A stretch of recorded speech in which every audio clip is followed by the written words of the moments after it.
Instalaciones 1. Cátedra Ingeniero Roscardi. Instalaciones eléctricas. Proyecto y cálculo.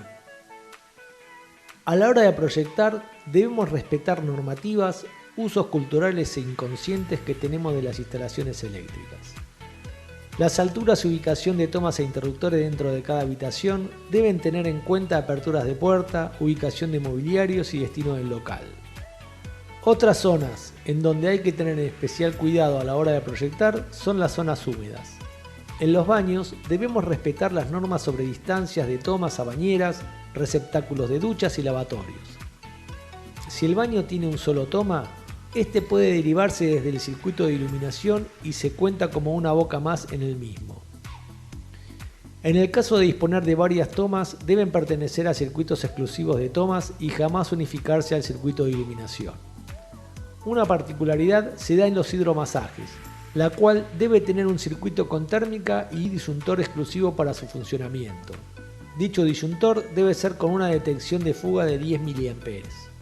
En caso de las cocinas y lavaderos, debemos respetar las distancias de tomas hacia lavatorios y fuentes de calor. También hay que tener en cuenta la disponibilidad de tomas necesarias de artefactos fijos, como pueden ser heladeras, extractores de cocina y microondas, entre otros. Recomendamos que tengan un circuito exclusivo para todo el sector cocina independiente del resto de la casa. Empezamos a pensar el proyecto y como recomendación empezamos ubicando el medidor sobre la línea municipal, el tablero principal y el resto de los tableros que consideramos. Luego las bocas y tomacorrientes, teniendo en cuenta todo lo que se habló en este video y los otros videos de electricidad. Planteando la ubicación de los elementos, empezamos a trazar cañerías con la lógica de ramificación y tratando de no realizar circuitos en forma de caracol. Los circuitos no comparten cañerías. Del tablero seleccionado sale cada cañería de cada circuito para ir a los diferentes recorridos. Una vez planteado el proyecto del tendido, podemos dimensionar la instalación. El plano de ejemplo, para verlo en detalle, lo pueden encontrar en la página de la cátedra. Recomendamos realizar este resumen del proyecto para analizar la relación entre tableros y el circuito que salen de cada uno. En nuestro ejemplo tenemos 3 tableros: el principal, el seccional general y el subseccional de planta alta. De cada tablero se especifican los circuitos que salen, marcando el número de circuito, tipo y cantidad de bocas. Toda esta información se obtiene del proyecto. También dice la intensidad proyectada y la fase que utiliza, pero estos datos saldrán del cálculo. Por otro lado, tenemos que calcular la superficie total de la vivienda, considerando el 100% de la superficie cubierta más el 50% de la superficie semicubierta. Con el valor de la superficie total debemos clasificar nuestra vivienda según el grado de electrificación.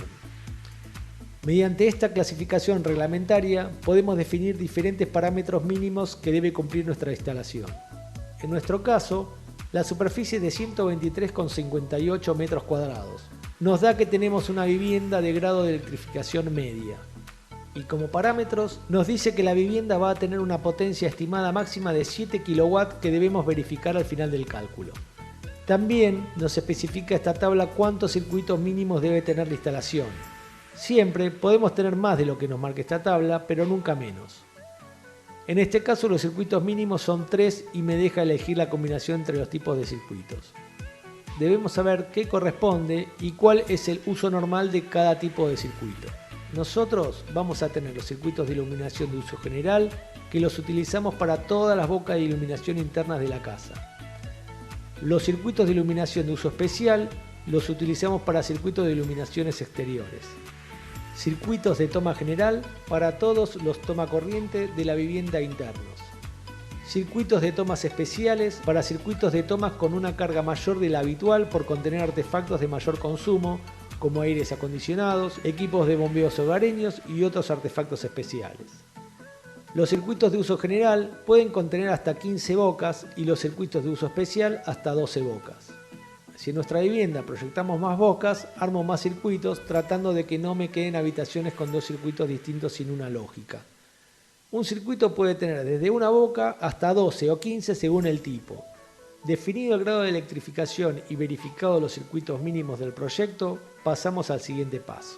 En esta tabla definimos los puntos mínimos de utilización, que son dependiendo del grado de electrificación de la vivienda, la cantidad de bocas mínimas que tiene que tener cada local de nuestra vivienda. Por ejemplo, en un dormitorio con una superficie menos a 10 metros cuadrados para un grado de electrificación media, me pide que haya mínimo una boca de iluminación general y 2 bocas de tomacorriente de uso general. Para la cocina, nuestro grado de electrificación define que tiene que tener 2 bocas de iluminación general y 3 bocas de uso general más 2 bocas con electrodoméstico fijo como una heladera.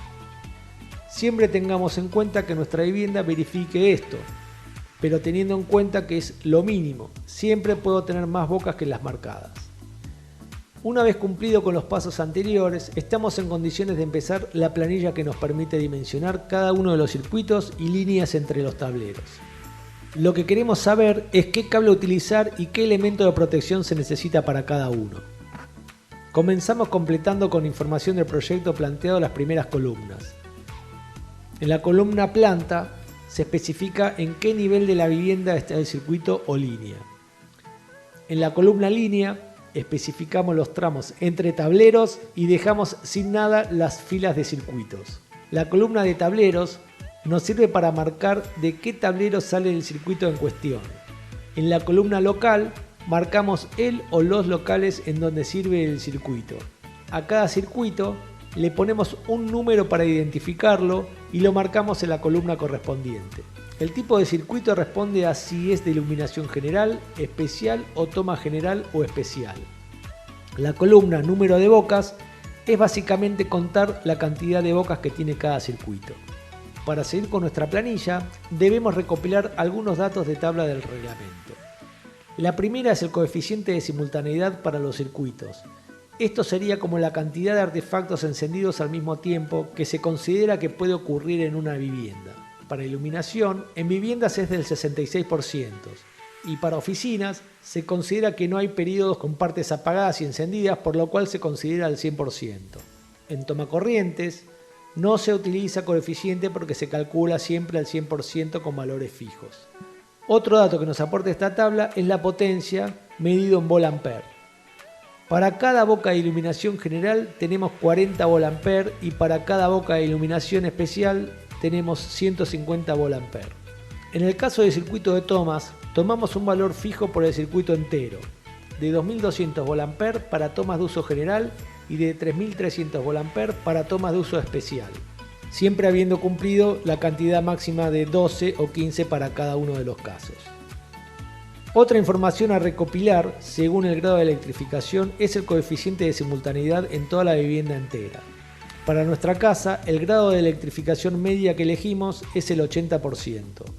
Como mencionamos antes, los coeficientes de simultaneidad siempre son cuando el uso es vivienda y es por el simple hecho que dentro de un uso normal uno no tiene todas las luces y tomas encendidos al mismo tiempo.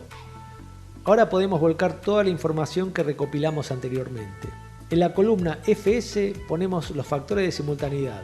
Para iluminación general y especial es de 66%. Y para el factor de simultaneidad para las líneas entre tableros colocamos 80% según el grado de electrificación.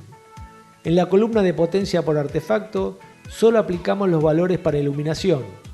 40 volt-ampere para iluminación general y 150 volt-ampere para iluminación especial. La columna de potencia DMPS corresponde a la demanda máxima de potencia simultánea. En este caso vamos a poner los valores por circuito de la siguiente manera.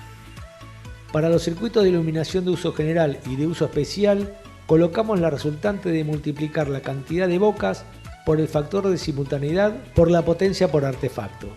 Para los circuitos de tomas se usa valores absolutos por circuito, como lo vimos anteriormente, a razón de 2200 volt-ampere para uso general y 3300 volt-ampere para uso especial. Ahora bien, para los tramos entre tableros debemos hacer la sumatoria de los circuitos que tiene este tablero y aplicarle el coeficiente del 80%. Por ejemplo, para el tramo entre tablero principal y tablero seccional de la fila 5, sumamos la demanda máxima de potencia simultánea de los circuitos 9, 10, 11 y 12. A esa sumatoria le aplicamos el porcentaje del 80% y da como resultado los 4.986,08 volt-ampere. De igual manera procedemos con cada circuito y tramo entre tableros. El paso siguiente es sacar la intensidad de proyecto o intensidad proyectada. Para hacerlo hay que tener en cuenta que cuando tenemos tensiones de 220 volt, por ejemplo en los circuitos y solo en algunas líneas monofásicas entre tableros, debemos proceder haciendo la demanda máxima de potencia simultánea expresada en VA dividido 220 volts, y eso nos va a dar el resultado en ampere como toda intensidad. En el caso de tener líneas entre tableros trifásicos, debemos proceder haciendo la demanda máxima de potencia simultánea dividido la multiplicación de 380 volts por raíz de 3. Ahora bien, ¿cómo definimos qué está con tensión de 220 volt y qué en 380 volt? Todos los circuitos de iluminación y tomas de una vivienda son siempre de 220 volt. Por eso primero resolvemos los circuitos. En la imagen vemos que cada intensidad de proyecto se resolvió dividiendo por 220 volt. Por ejemplo, en el circuito 12, la demanda máxima de potencia simultánea es de 3300 VA y dividido 220 volt. Eso nos da 15 amperes. Una vez que sabemos todos los IP de los circuitos, debemos definir qué fase de nuestra casa trifásica va a abastecer cada circuito. Para ello lo que hacemos es ir mandando cada IP de cada circuito a cada fase, tratando en lo posible, como premisa, que al sumar los IP de cada circuito en cada fase se tenga un número parecido a las otras fases. Cuando sucede esto, lo que estamos haciendo es equilibrar las fases, o sea que haya una intensidad similar en cada una de las tres. En nuestro ejemplo, mandando cada circuito a las fases como marca las X en las columnas de fases, nos queda que la fase R tiene una intensidad de 41,5 A, la S de 34,30 A y la T de 32,56 A. Nunca vamos a lograr los mismos valores en las tres fases, pero hay que tenerlas lo más equilibradamente posible. Ahora bien, al haber mandado los circuitos a las diferentes fases, ya puedo deducir que el tablero donde salen todos esos circuitos necesita que le llegue una o las tres fases. De ahí que las líneas entre tableros sean monofásicas o trifásicas. Una vez definido si la línea es 220 o 380, realizo la intensidad de proyecto de las líneas entre tableros siguiendo la cuenta como la vimos anteriormente. Sacada la intensidad de proyecto, seguimos con la intensidad del conductor. Esto es la intensidad de corriente que el cable aguanta sin verse perjudicada su oscilación o producir alguna falla. Nosotros ya sabemos qué intensidad de corriente teóricamente va a circular en cada circuito y en cada línea entre tableros. Con esto decidimos qué cable poner teniendo en cuenta dos tablas. La primera es esta que nos dice, por ejemplo, que un cable de 1,5 mm² resiste una intensidad de 15 A y uno de 2,5 mm² resiste una intensidad de 21 A.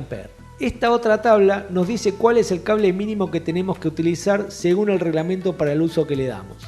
Por ejemplo, para el caso de circuitos de tomas de uso general, nos pide que el mínimo del cable sea de 2,5 mm². Entonces, con la información que nos brinda las dos tablas anteriores, definimos la IC, que es la intensidad del conductor, y también la sección adoptada y la puesta a tierra, que es el PE. Por ejemplo, para el circuito 10 de iluminación de uso especial, tengo una intensidad de proyecto de 2,25 A. Coloco un cable de 2,5 mm² que tiene una intensidad de 21 A. Esto es porque el mínimo para este circuito es de 2,5 mm². Si no tuviéramos ese mínimo, solo debería cumplir con ser mayor a la intensidad proyectada y me alcanzaría con colocar un cable que supere la intensidad de 2,25 A. En el caso de la puesta a tierra, siempre se coloca el mismo valor de los cables calculados con un mínimo de 2,5 mm². Por último, en la planilla debemos calcular la IN, que es la intensidad nominal, que corresponde a los elementos de maniobra y protección. La intensidad nominal tiene que ser mayor a la proyectada para que funcione todo lo que pensamos que tiene el circuito. Y además, tiene que ser menor a la intensidad del conductor para que, si por algún motivo de falla o sobreintensidad por sobreconsumo, no se vean afectados los conductores. También hay que pensar que no podemos poner valores al azar, sino que debemos respetar los valores que se comercializan. Para eso utilizamos estas tablas en donde nos dice la intensidad de cada térmica o disyuntor. En la columna IN ponemos los valores de las térmicas. Ahora completamos la columna de intensidad nominal teniendo en cuenta lo dicho anteriormente. Siempre tengamos en cuenta que la intensidad del proyecto es menor o igual a la intensidad nominal, y esta última es menor o igual a la intensidad del conductor. Una vez realizado el dimensionamiento total de la instalación, podemos definir los esquemas de tableros. El primero es el esquema unifilar, que consiste en representar mediante símbolos normalizados las térmicas y disyuntores, volcando toda la información de la planilla. También nos sirve para definir la ubicación de disyuntores diferenciales y térmicas de corte general. Como premisa, aquí debemos pensar que todos los tableros deben tener un elemento que sirva para producir el corte total del tablero. En este ejemplo, en el tablero seccional general es una térmica ubicada al principio a la izquierda. En el caso del tablero subseccional, es un disyuntor el que se utiliza como corte general. Es muy importante también respetar que todos los tramos y circuitos queden protegidos por disyuntores diferenciales y térmicas para poder estar prevenidos ante cualquier falla posible en estas partes. Ahora sí, por último, una vez que tenemos el esquema unifilar de tableros, procedemos a realizar el esquema topográfico de tableros. En este esquema representamos a los tableros tal cual se los verían en la vida real, con todos sus elementos de maniobra y protección. Instalaciones 1. Cátedra Ingeniero Roscardi. Instalaciones eléctricas.